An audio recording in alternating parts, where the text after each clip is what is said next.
Untuk materi selanjutnya tadi, kita akan mempelajari mengenai kedudukan dan fungsi Kementerian Negara Kesatuan Republik Indonesia dan lembaga non-kementerian.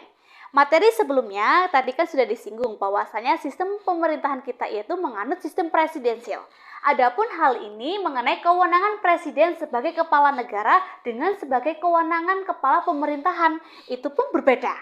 Hal ini juga kalau kewenangan sebagai kepala negara, presiden itu memegang kekuasaan tertinggi pada apa? Pada tingkat TNI Angkatan Laut, TNI Angkatan Udara, dan TNI Angkatan Darat. Hal inilah yang menjadi kewenangan sebagai kepala negara. Yang kedua yaitu menyatakan perang dan melakukan perjanjian tentang apa? Tentang luar negeri. Nah, biasanya ini dibantu oleh para menteri tadi yang sudah disinggung pada materi yang sebelumnya. Yang ketiga yaitu menyatakan keadaan bahaya. Artinya apa? Misalnya di negara Indonesia sendiri itu pada saat sekarang ini yaitu ada permasalahan yang sangat miris sekali di daerah Papua. Hal ini di daerah Papua sendiri itu menyatakan bahwasanya ada kelompok di mana kelompok tersebut itu menginginkan kemerdekaan. Hal itulah yang menjadikan bahwa Presiden negara Indonesia juga menyatakan keadaan bahaya ketika di Papua itu dinyatakan tentang kemerdekaannya. Bagaimana mungkin negara Indonesia kalau kehilangan satu daerah saja? Karena apa? Di negara kita juga sudah mempunyai apa saja tentang kewarisan yang sangat banyak.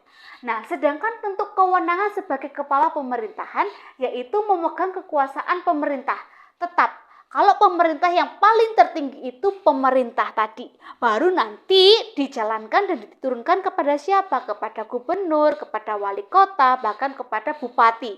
Nah, sedangkan yang kedua yaitu mengajukan rancangan. Rancangan apa? Tentang Undang-Undang Dasar 1945 kepada DPR. Nah, dan yang terakhir yaitu menetapkan peraturan pemerintah. Artinya apa? Peraturan yang sudah dijalankan harus disahkan kepada presiden. Misalnya kemarin pada saat tentang adanya COVID yang ada di negara Indonesia sendiri, bahwasanya peraturan pemerintah itu kan menutup tentang apa? Menutup tentang akses jalan, akses mal, bahkan semuanya itu bahwasanya penyakit atau wabah dari COVID itu merupakan wabah yang secara internasional. Maka dari tersebut, peraturan yang ada di pemerintah itu harus ditertibkan oleh seluruh rakyat negara Indonesia sendiri. Nah, sebelumnya kita juga harus mengetahui mengenai menteri. Lah, kalau menteri tersebut kan tadi yaitu membantu tugas presiden. Membantu tugas presiden. Nah, hal ini biasanya kita juga dijelaskan bahwasanya terdapat pada pasal 17 Undang-Undang Dasar 1945. Pada pasal tersebut ini, menteri dipertanggungjawabkan harus membantu tentang tugasnya presiden. Dan menteri juga ketika diangkat juga presiden juga mewajibkan untuk menurunkan juga. Itu tugasnya presiden. Nah, sedangkan menteri juga harus bisa menjalankan tentang bidang-bidangnya. Itu yang terdapat pada pasal 17 Undang-Undang Dasar 1945. Nah, hal ini menteri juga biasanya itu menjalankan tentang kerjasama dalam bidang apa? Dalam bidang intern maupun bidang eksternal. Artinya apa? Di luar negeri kita juga melakukan kerjasama biasanya itu dalam keadaan menteri yang di luar negerinya. Itu ditetapkan. Kalau di dalam negeri itu ada yang dinamakan Menteri Dalam Negeri. Itulah tadi mengenai perbedaan kewenangan presiden sebagai kepala negara dan kewenangan presiden sebagai kepala pemerintahan.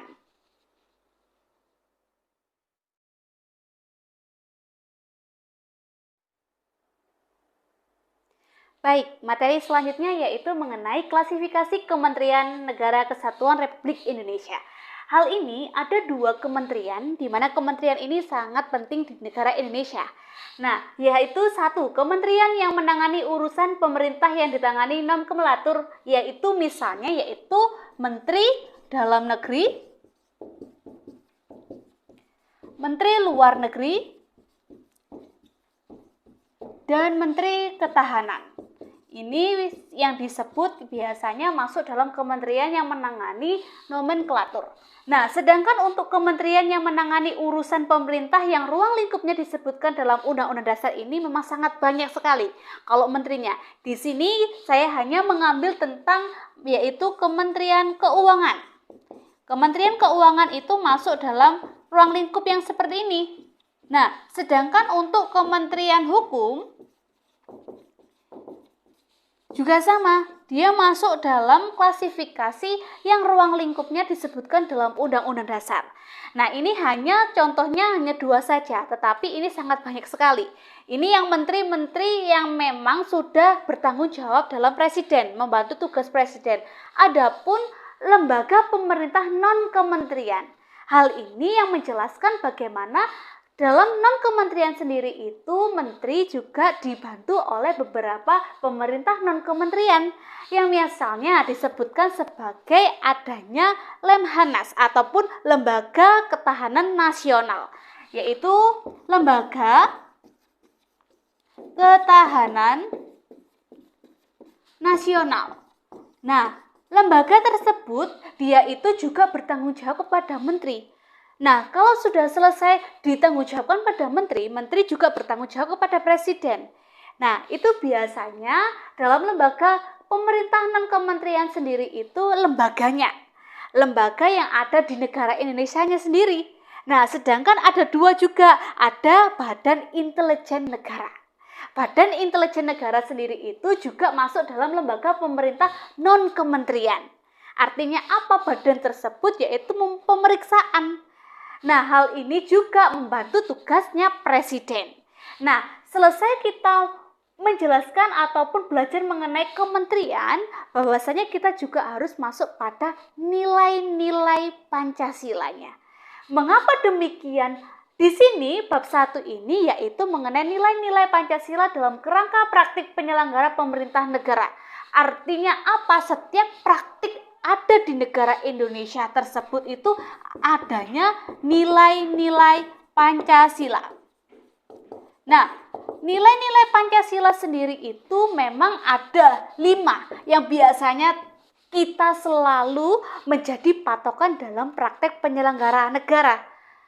Apapun yang ada di negara Indonesia itu harus selalu sama dengan nilai-nilai Pancasila. Kita masuk pada butir nilai sila pertama, kedua, ketiga, keempat, dan kelima. Yang pertama, yaitu kita menunjukkan bahwasannya adanya causa prima. Causa prima artinya itu hubungan hanya satu saja.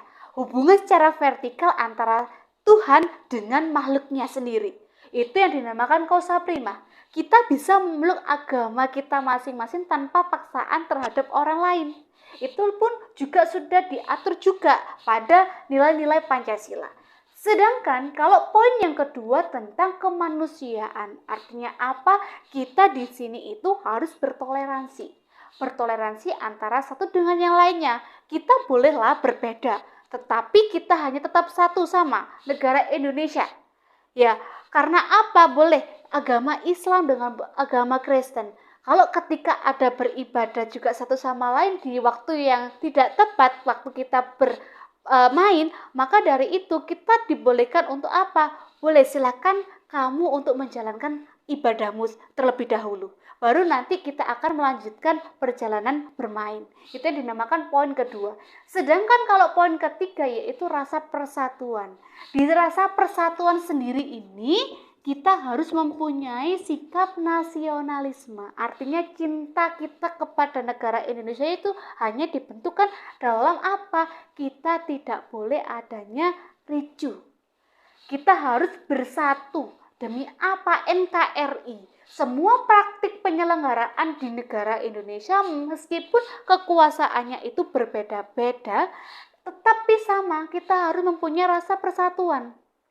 Kita boleh ketika ada proses pemilihan presiden, boleh kita memilih yang nomor 1, boleh kita memilih nomor 2, tapi nantinya apa? Kita juga harus legowo. Legowo dalam arti apa?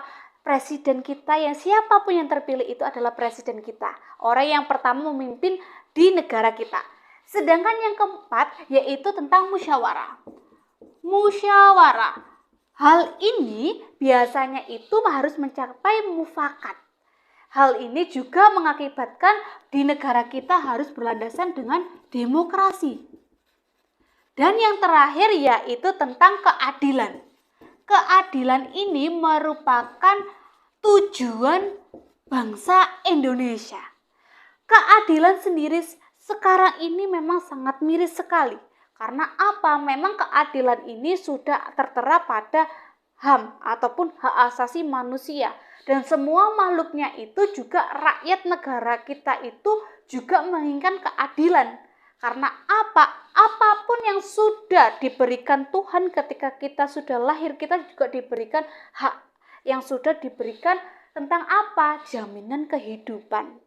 Maka dari itu jikalau kita melakukan sesuatu yang tidak adil, maka di negara kita pun juga memang sekarang ini keadilan harus ditegakkan.